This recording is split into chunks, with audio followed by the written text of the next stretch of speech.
My road to publication was quite unusual, I suppose, really. My first book, The Loney, I tried to get published for a long, long time. I sent it out to agents and publishers and didn't really get anywhere with them until I came across Tartarus Press, who are based in North Yorkshire. And I just sent them the manuscript just on spec, really, just to see if they would be kind of interested in publishing it. And they got back to me maybe a few months later and said yes, they'd absolutely love to publish it. So I had to read the email a few times just to check that was actually real, because I'd had so many rejections from it so far. And so they published it later on that year. I didn't have an agent at the time. It was quite sort of a bit of a sort of gentleman's agreement, I suppose, between me and them. And they would publish about 300 hardback copies. So I was more than happy with that. I've been plugging away writing for a long, long time. So to finally, for someone to say yes, it was a brilliant thing. About maybe 3 or 4 months after the novel had been published with Tartarus, it was picked up by one of the editors at John Murray, who were part of Pichette, based down in London. And he wanted to buy the rights and to get it out to a bigger audience. So obviously that was an amazing thing, and totally out of the blue, and didn't expect that whatsoever. And it was only at that point that I actually thought I'd probably need an agent to sort of deal with that transition from the small publisher to a bigger publisher. So I think maybe in that instance finding an agent was probably slightly easier than doing it the other way around. I've tried to find agents before, and it's a really hard thing, I think, to get into sometimes. So it's a bit of an odd way of getting into publishing, but that was the sort of initial way into it, really. Yeah, obviously there are differences between small presses and larger presses.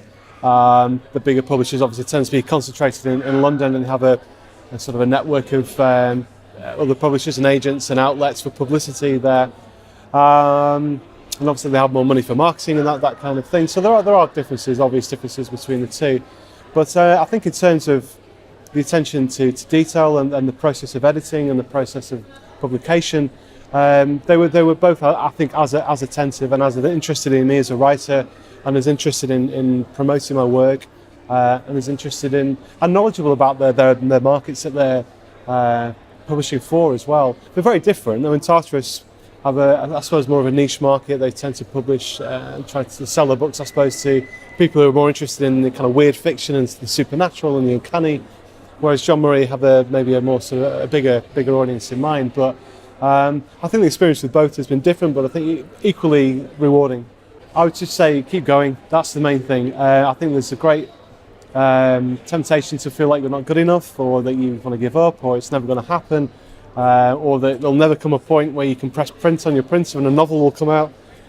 It will happen. It's a perseverance, I think, is, it's an obvious thing to say, but I think it's a really important thing to remember. And I think just taking opportunities as well to be involved in things like the creative writing workshops today, and looking at going to the panels and being involved in the literature scene and the place that you come from as well. And just getting to know people, I think that's a really important part of the process as well. But just I think just believing that you have something to say and believing that you have a story to tell, I think is probably the most vital thing. I think today's events like this are vitally important, I think, for everyone really, for writers and publishers and agents. I think what I felt when I first started out writing was that industry felt very remote from me, very distant. I lived in the north of England.